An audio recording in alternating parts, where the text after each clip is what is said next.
And here we are, arriving at the Tower of London. And there's the Shard over there, which is a big modern skyscraper. And I've just been looking at the postern gate. This is the old postern gate, built about the 13th century.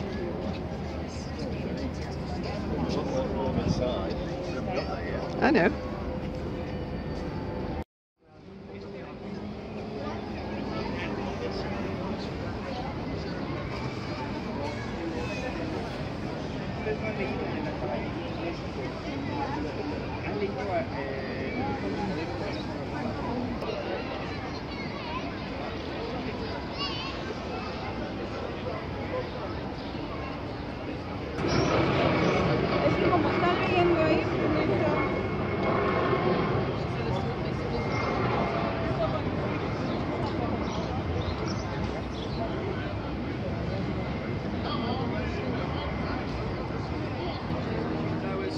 Live and work here in Her Majesty's Royal Palace and Fortress. Okay, for the next 4.5 hours I'm going to be your guide. Okay, we'll see if we can do it in 55 minutes. For the next 55 minutes I'm going to be your guide. I'm going to take you around the tower. Right, before we start, have we got any friends from across the Atlantic, any American friends with us? As I suspected. Right, listen, I'm going to be using a few confusing words this afternoon, alright? Now the first one is history. So when I use that word, please just bear with me, alright? Because we've got lots of it.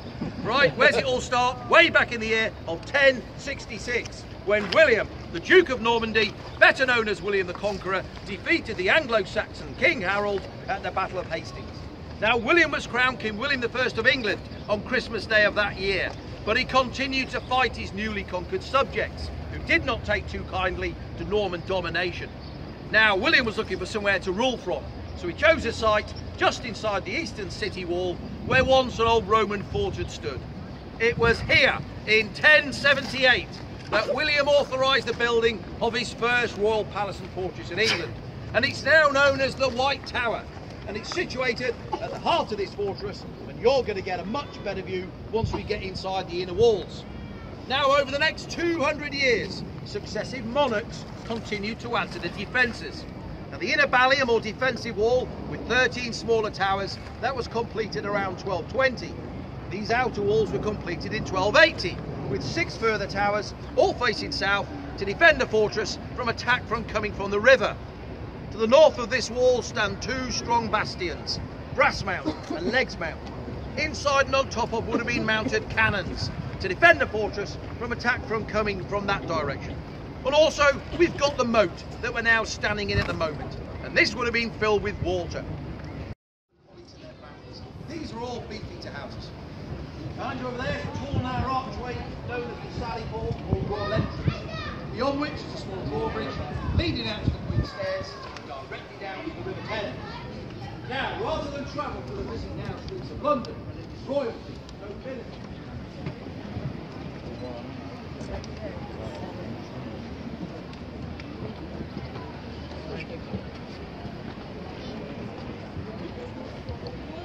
right, ladies and gentlemen, we are now standing in the inner ward of the Tower of London, and behind me is William the Conqueror's fortress, the White Tower.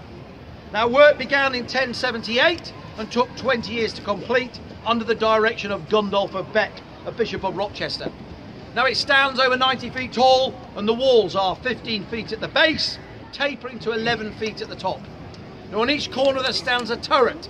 3 are square, but the one on the northeast corner is round, because it was in there that the first Royal Observatory was established to move to Greenwich in 1675. Now, above each turret you will see there is a crown in gold leaf, and below that there is a weather vane showing the royal standard. Now, this denotes that this is still a royal palace, and although no longer a royal residence, it served as such for its first 600 years. Now, the royal apartments were on the top floor. The floor below that was a council chamber. It was a banqueting hall.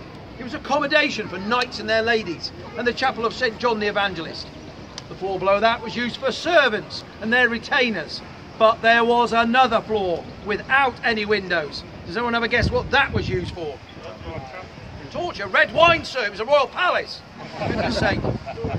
But you're right, the rack and other instruments of torture were kept down there. It was a dark and evil smelling place, and only lit by the torturers' candles. No cries of anguish would have been heard outside of those thick walls. Today, it is brightly lit, and very little trace remains of its former use. In fact, today, it is another one of our gift shops.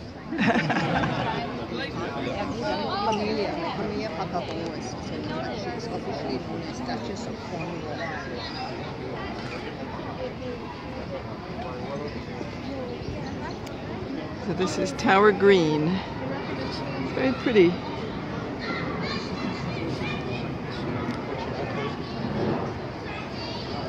I've just come out of the chapel after the Beefeater tour. You did a really good job. Look at you. Okay. Smile. Smile again. Try once more, thanks. Okay. So what did you think? It's good. He certainly pandered to the American crowd, didn't he? But it was good. He had a nice sense of humor. To talk about the rack and all that sort of stuff.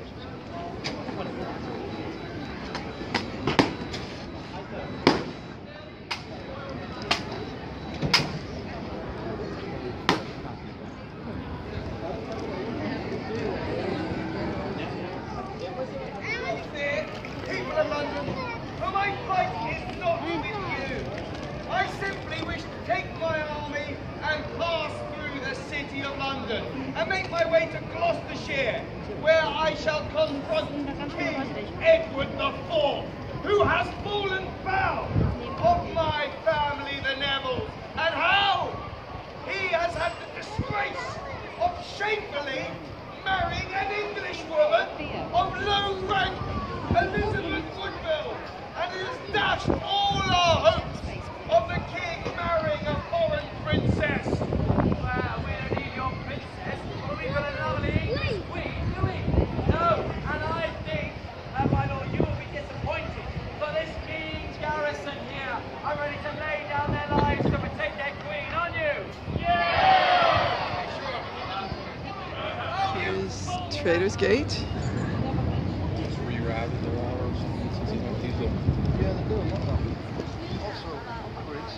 I'm just walking along the river here.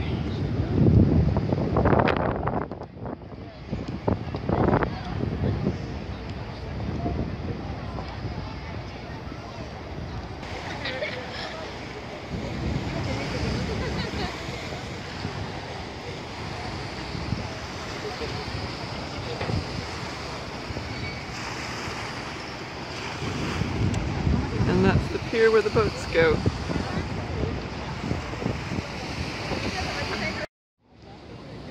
So there the traders stood by Trader's Gate, about to be taken into the tower.